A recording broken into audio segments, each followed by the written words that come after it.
Hai guys, ketemu lagi di channel aku yang selalu mengupas banyak hal yang unik dan bermanfaat bagi kehidupan dan kelangsungan makhluk hidup di bumi.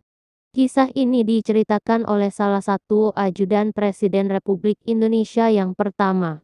Beliau bertugas sebagai ajudan dari tahun 1960 sampai 1967, yaitu Bapak Bambang Wijarnoko. Mari kita langsung saja. Check it out. Gladiator Jos. Guest house untuk Kennedy. Masih ada kaitannya dengan KTT non-blok tahun 1961 di Beograd. Pada akhir konferensi diputuskan KTT mengutus dua orang tokoh untuk menghubungi kedua negara adik kuasa. Nehru, Perdana Menteri India ke Rusia menemui Khrushchev dan Bung Karno, Presiden Republik Indonesia, ke Amerika Serikat menemui Kennedy. Mereka ditugaskan KTT untuk memberi penjelasan tentang KTT non-blok yang baru berakhir itu. Begitulah, sebulan setelah kembali dari Beograd, Bung Karno beserta rombongan berangkat lagi ke luar negeri, kali ini ke Amerika Serikat untuk memenuhi tugas KTT tersebut dan dilanjutkan ke negara-negara Amerika Latin seperti Meksiko, Peru, Ekuador, Bolivia dan Uruguay. Bagi saya pribadi, pergi ke Amerika Serikat itu adalah yang kedua kalinya. Tahun 1954 sampai 1955 saya menjalani tugas belajar hampir 1 tahun di MCC, yaitu Miami Corps Educational Center di Quintino, Virginia 40 mil sebelah selatan Washington DC. Pengetahuan saya tentang kota Washington DC dan tentang orang Amerika Serikat sedikit banyak juga berguna untuk melayani Bung Karno dalam lawatan kali ini. Di White House, Bung Karno diterima dengan hormat dan hangat oleh Presiden Kennedy. Setelah basa-basi keprotokolan yang memang harus dijalani oleh kedua kepala negara itu, terlihat benar betapa dua orang yang baru pertama bertemu itu segera menjadi akrab dan saling-saling menghargai. Dari sudut pribadinya mereka berdua mempunyai banyak kesamaan, karena Kennedy adalah seorang demokrat dan progresif. Itulah sebabnya mengapa ia dapat menerima penjelasan B tentang KTT non-blok.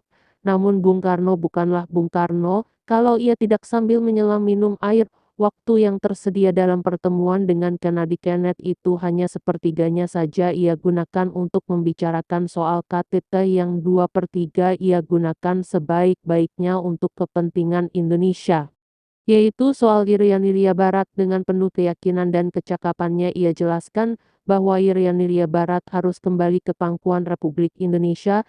Singkat kata, pada prinsipnya Kennedy menyetujui pendapat dan penjelasan Bung Karno itu dan menjanjikan akan berusaha ke arah tercapainya hal tersebut. Kelihatan benar Bung Karno sangat gembira akan hasil yang dicapainya. Seketika itu juga ia mengundang Presiden Kennedy agar datang ke Indonesia menjadi tamu pemerintah dan rakyat Indonesia. Hal ini pun disetujui Kennedy. Waktunya akan ditentukan kemudian. Begitu kembali ke Jakarta setelah mengunjungi Amerika Serikat dan negara-negara Amerika Latin lainnya, Bung Karno segera memerintahkan membuat rencana pembangunan guest house di dalam kompleks Istana Jakarta. Arsitek Darsono merupakan tangan kanan Bung Karno dalam semua perencanaan dan pembangunan guest house itu. Bung Karno ingin sekali agar Presiden Kennedy menjadi tamu pertama yang akan menginap di guest house tersebut, memang untuk dan karena Kennedy telah gedung itu dibangun. Rupanya Tuhan menghendaki lain. Belum sempat Kennedy ke Indonesia, Presiden Amerika Serikat itu meninggal karena terbunuh di Dallas, Texas. Cerita selanjutnya menjadi berubah. Johnson menggantikan Kennedy menjadi Presiden Amerika Serikat. Pandangan dan strategi politiknya berlainan dengan Kennedy. Ia memihak Belanda dalam soal Irian Ria Barat. Bung Karno menjadi sangat marah akan hal itu dan menjadi amat emosional. Disinilah mulai terlontar kalimat "Go to hell with Amerika". Langsung ia berpaling ke Rusia minta bantuan senjata dan alat-alat perang lainnya guna merebut Irian Ria Barat. Bagaimana kejadian dan sejarah selanjutnya, kita semua telah mengerti. Keputusan dan tindakan emosional Bung Karno seperti itu timbul lagi dalam Ganyang Malaysia setelah ia merasa dikhianati oleh Tengku Abdurrahman yang dianggapnya telah mengkhianati Manila Agreement. Sementara itu Guest House terus dibangun dan berdiri tegak di Kompleks Istana Jakarta. Tamu negara pertama yang menginap di Guest House itu adalah Pangeran Norodom Sihanouk, Kepala Negara Kamboja. Penting. Gimana guys, jika kalian suka dengan informasi yang aku berikan silahkan like, share dan subscribe dan edannya biar kalian gak ketinggalan informasi keren lainnya. Bye bye and see you next video. Titik bila datang gladiator bilang asik.